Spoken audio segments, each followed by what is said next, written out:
¿Te has preguntado alguna vez qué tan justo es realmente el mundo en el que vivimos?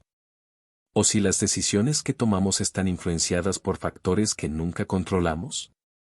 Hoy te invito a un fascinante viaje filosófico que te hará cuestionar no solo las estructuras de nuestra sociedad, sino también tu propia percepción de la moralidad y la justicia.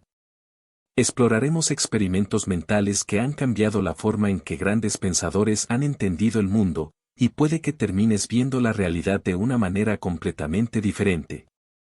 Prepárate, porque lo que estás a punto de descubrir podría sorprenderte, incluso sobre ti mismo. Acabas de despertar. No estás seguro de quién eres, dónde estás ni de dónde vienes. Miras hacia abajo y ves solo un contorno borroso de un cuerpo mayormente translúcido e indistinguible.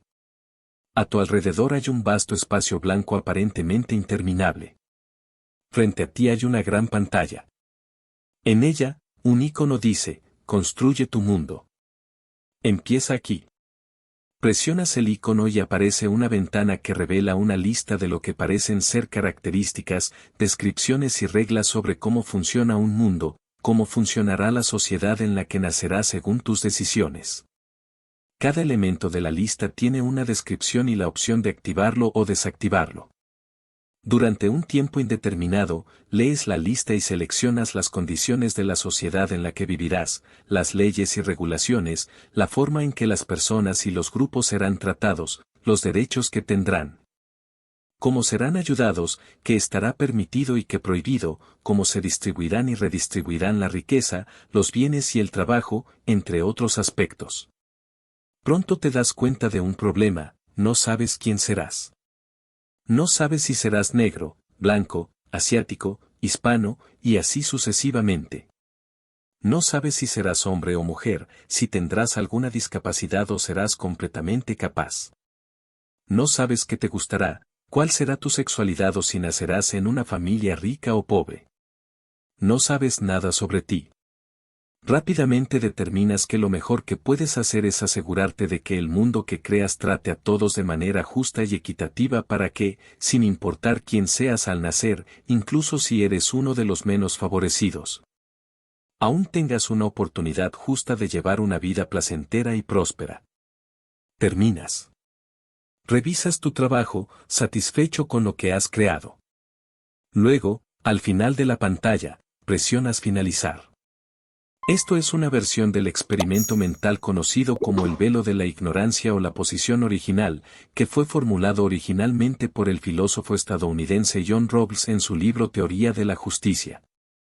Rawls utilizó este experimento mental para ilustrar un punto de vista neutral que los miembros, fundadores y líderes de una sociedad deben esforzarse por adoptar para evaluar y determinar reglas y principios justos.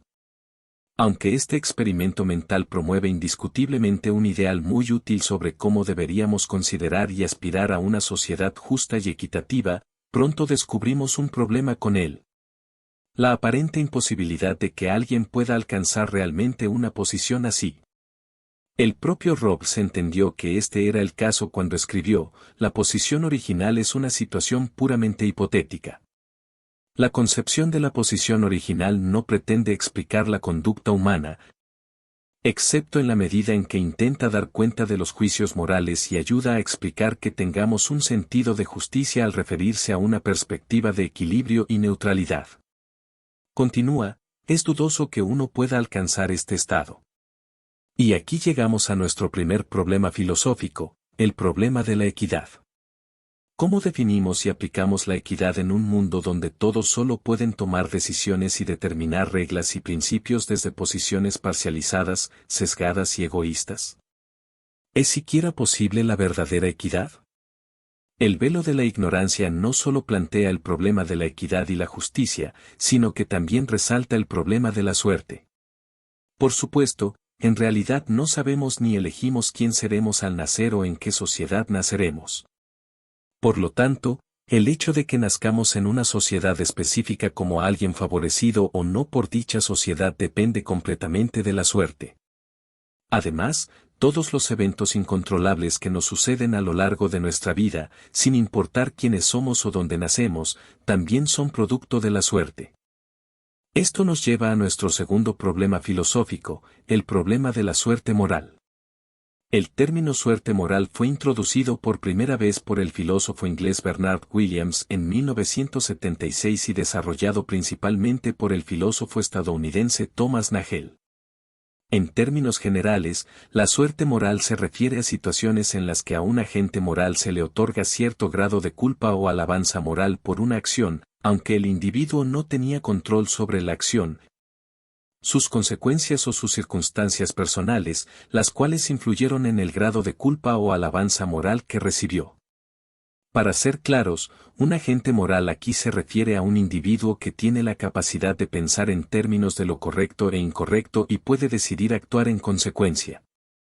En su ensayo Suerte moral, Thomas Nagel identifica 4 tipos de suerte moral: resultante o consecuente, circunstancial, constitutiva y causal.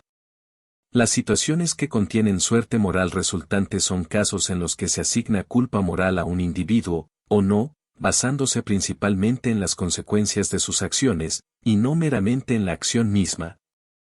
Aunque las consecuencias ocurrieron en gran parte por azar. Por ejemplo, considera 2 bares diferentes que están en la misma calle. En el primer bar hay un hombre llamado Tom, y en el segundo, un hombre llamado Larry. Ambos son personas razonablemente decentes, pero esa noche, ambos se ven envueltos en una discusión con otra persona en sus respectivos bares. En ambos casos, la discusión escala a una pelea física, un típico altercado de bar que ocurre innumerables veces al día en todo el mundo. En un punto de la pelea, Tom lanza un puñetazo al rostro de la otra persona. Esta responde lanzando también un par de golpes antes de que la pelea sea interrumpida por el personal del bar. Tanto Tom como la otra persona son expulsados del lugar, y Tom regresa a casa con un par de moretones menores y el cuerpo lleno de adrenalina. Mientras tanto, en el bar de Larry, durante su altercado, también lanza un puñetazo al rostro de la otra persona con la misma velocidad y fuerza, y con las mismas habilidades típicas de una pelea de bar que Tom. Sin embargo, la persona golpeada por Larry cae hacia atrás y golpea su cabeza contra el suelo. Esa misma noche, esta persona es declarada muerta debido al trauma craneal que sufrió. Larry es arrestado, acusado de homicidio involuntario y sentenciado a varios años de prisión. Ambos, Larry y Tom, cometieron exactamente el mismo acto, pero únicamente por las consecuencias, que ocurrieron por azar. Larry recibe una significativa culpa moral mientras que Tom no recibe prácticamente ninguna. La suerte moral circunstancial, constitutiva y causal son relativamente similares entre sí, ya que todas se refieren a las condiciones o circunstancias de un individuo que, por suerte o desgracia, lo llevan a cometer un acto considerado moral o inmoral, o a recibir un grado diferente de culpa o alabanza moral en comparación con otra persona que cometió el mismo acto. Por ejemplo, específicamente en el caso de la suerte moral circunstancial, considera el mismo escenario del bar, pero vamos más allá, a un tercer bar en la misma calle, donde hay un hombre llamado Marcus que también se encuentra en una discusión que se convierte en un altercado físico. En el caso de Marcus, justo cuando está a punto de lanzar un puñetazo al rostro de la otra persona, suenan las alarmas de incendio en el bar, distrayendo completamente a ambos y disipando la energía de la pelea mientras son evacuados del lugar junto con los demás clientes y empleados. Marcus iba a golpear a la otra persona con todas sus fuerzas, pero no lo hizo únicamente por la suerte de sus circunstancias, y por ello no recibe ninguna culpa moral. Aunque tenía la misma intención de cometer exactamente el mismo acto que Larry. Ahora vayamos a otro bar más, unas calles más allá. En este bar encontramos a Stephanie, una mujer que también se ve envuelta en una pelea de bar esta noche. Es una noche movida. En su caso, en un punto de la pelea, Stephanie también lanza un golpe al rostro de la otra persona, quien también cae hacia atrás y golpea su cabeza contra el suelo. Más tarde esa noche, esta persona también muere debido a la lesión en la cabeza. Sin embargo, Stephanie no recibe tiempo en prisión porque, durante el juicio, Se descubre que fue horriblemente abusada durante su infancia y que recientemente fue diagnosticada con un grave trastorno límite de la personalidad, lo que directamente le causa ser excesivamente agresiva físicamente y tener poco o ningún control sobre sus acciones. Por ello, solo es enviada temporalmente a una institución de salud mental.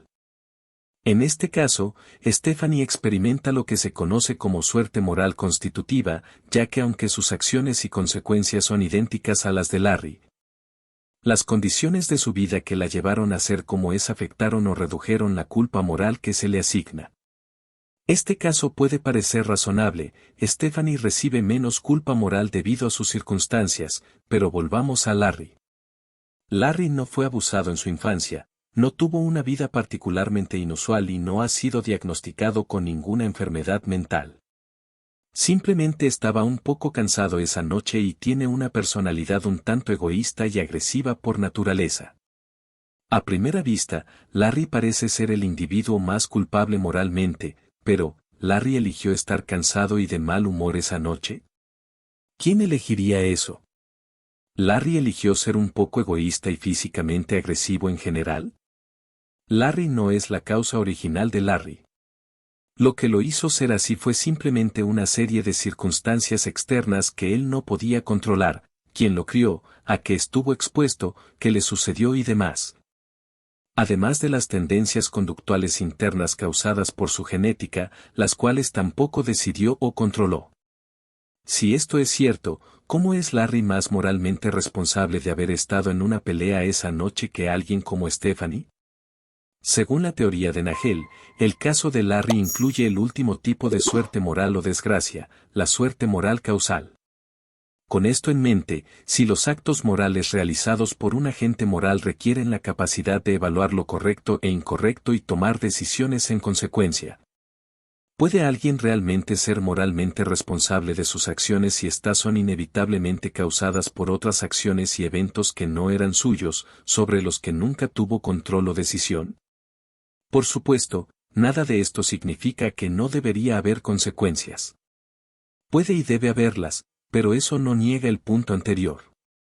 Consideremos un perro violento. Generalmente, no consideraríamos a un perro como un agente moral, y por lo tanto, no lo calificaríamos de inmoral. Podríamos determinar que lo mejor sería sacrificar al perro, pero en ningún momento esto requeriría asignarle culpa moral al animal. Del mismo modo, considera un tornado. Sin duda, un tornado es extremadamente peligroso, y si pudiéramos contenerlo o eliminarlo, lo haríamos, pero nuevamente, en ningún punto del proceso sería necesario asignar culpa moral al tornado.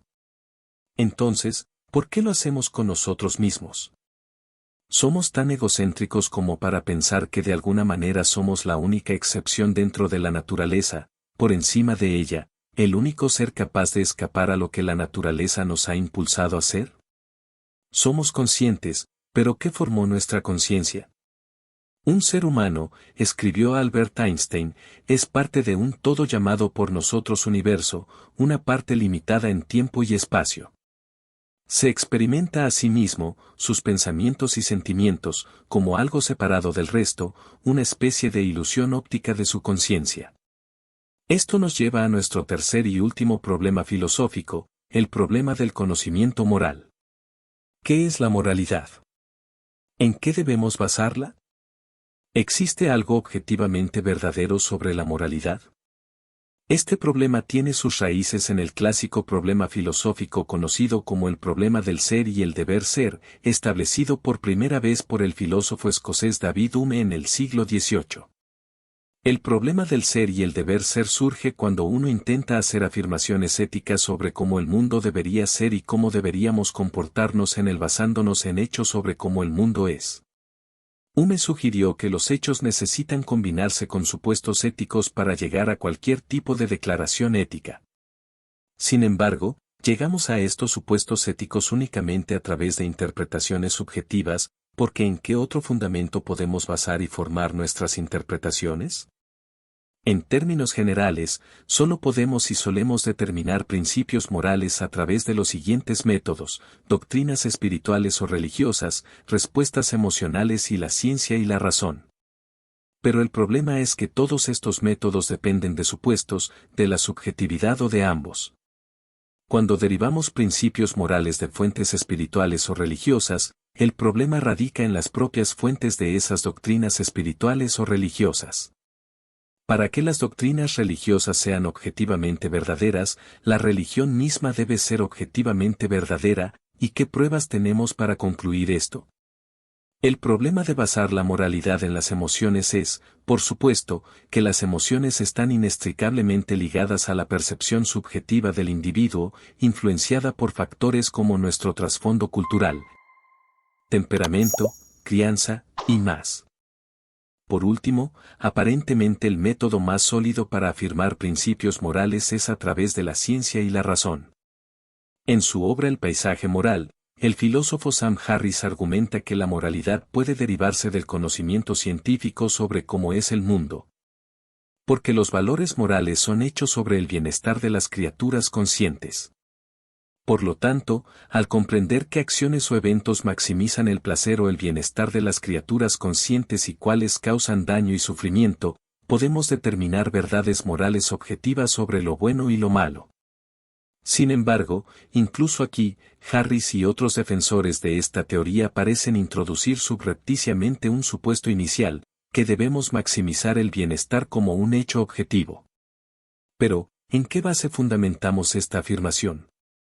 Lo objetivo significa algo independiente de nuestros sentimientos y opiniones, algo que sería cierto con o sin la observación o experiencia consciente. Entonces, ¿cómo puede el florecimiento de la experiencia consciente subjetiva ser un criterio para proporcionar una verdad objetiva? ¿Para qué propósito, o hacia qué fin, fuera de nosotros mismos, podríamos asociar este criterio? En última instancia, parece que no hay una forma clara de salir del bucle entre el ser y el deber ser sin introducir primero un supuesto ético, una afirmación sobre cómo debería ser la realidad, no sobre cómo es. Al final, quizá la única solución a los problemas de la equidad, la suerte y la moralidad no se trate tanto de encontrar una equidad perfecta o un bien y mal objetivos, sino más bien de avanzar con un esfuerzo de entendimiento, perdón y compasión ante la absurdidad de todo. Una especie de compasión hacia todos y todo, hacia quienes nos parecen buenos, hacia quienes nos parecen malos, a lo largo de la historia, por todo el mundo y en el futuro. Esto no significa complacencia ni tolerancia total. Uno puede castigar, luchar o resistir algo o alguien que considera incorrecto, y aún así tener compasión por la situación del otro. En verdad, ninguno de nosotros eligió nacer en este mundo siendo lo que somos. Ninguno de nosotros estableció las reglas. Ninguno de nosotros tuvo realmente una voz en esto. Pero todos estamos aquí ahora, y la compasión parece ser, si no la única, al menos una de las pocas constantes que nos ha salvado a lo largo de la historia. La compasión impulsa cambios positivos, acepta y perdona los errores que hemos cometido y sin duda seguiremos cometiendo en el futuro. En palabras del filósofo pesimista alemán Arthur Schopenhauer, la compasión ilimitada por todos los seres vivos es la garantía más segura y certera de una conducta moral pura y no necesita razonamientos.